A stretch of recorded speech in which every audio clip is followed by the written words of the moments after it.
Hey everybody, this is Pastor Fox, and man, it's really late on Saturday, but I hope you did a little better than me and maybe reading this earlier in the day, but we're going to go ahead and post this. This is week 2, Saturday, and it is Job 35 through 37.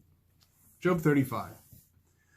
Elihu spake moreover and said, Thinkest thou this to be right, that thou saidst, My righteousness is more than God's? For thou sayest, What advantage will it be unto thee? And what profit shall I have if I be cleansed from my sin? I will answer thee, and thy companions with thee. Look unto the heavens and see, and behold the clouds which are higher than thou. If thou sinnest, what doest thou against him? Or if thy transgressions be multiplied, what doest thou unto him? If thou be righteous, what givest thou him? Or what receiveth he of thine hand? Thy wickedness may hurt a man as thou art, and thy righteousness may profit the Son of Man. By reason of the multitude of oppressions, they make the oppressed to cry. They cry out by reason of the arm of the mighty.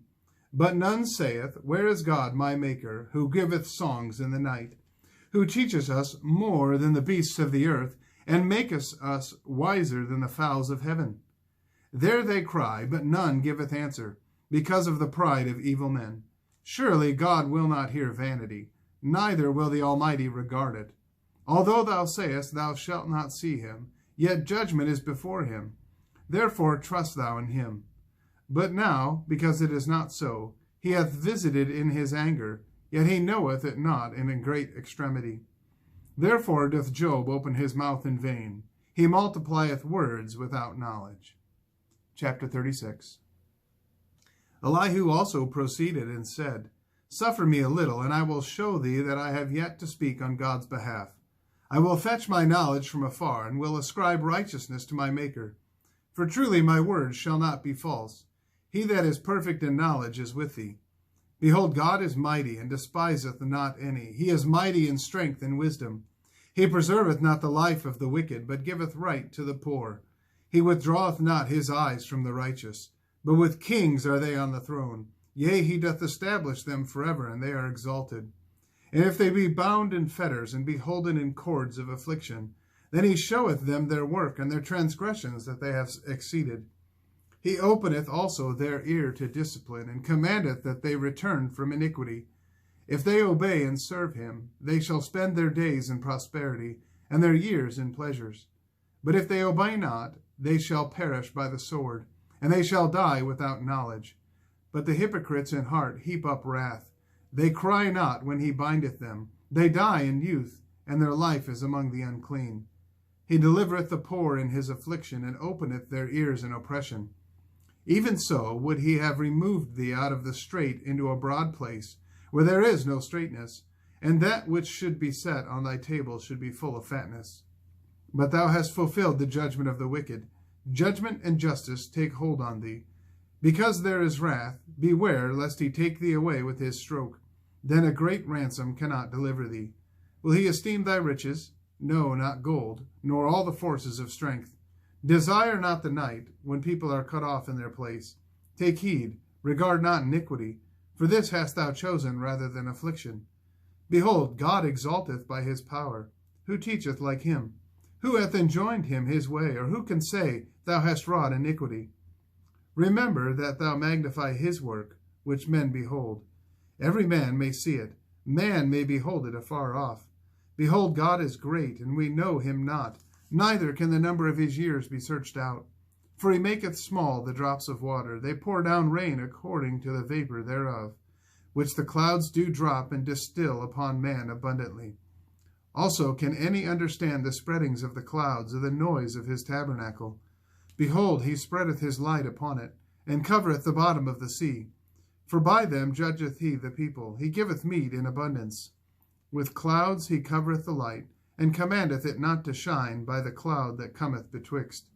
The noise thereof showeth concerning it, the cattle also concerning the vapor. Chapter 37. At this also my heart trembleth, and is moved out of his place. Hear attentively the noise of his voice, and the sound that goeth out of his mouth. He directeth it under the whole heaven, and his lightning under the ends of the earth. After it a voice roareth. He thundereth with the voice of his excellency, and he will not stay them when his voice is heard. God thundereth marvelously with his voice. Great things doeth he, which we cannot comprehend. For he saith to the snow, Be thou on the earth, likewise to the small rain, and to the great rain of his strength. He sealeth up the hand of every man, that all men may know his work. Then the beasts go into dens, and remain in their places. Out of the south cometh the whirlwind, and cold out of the north. By the breath of God frost is given, and the breadth of the waters is straitened. Also by watering he wearieth the thick cloud. He scattereth his bright cloud.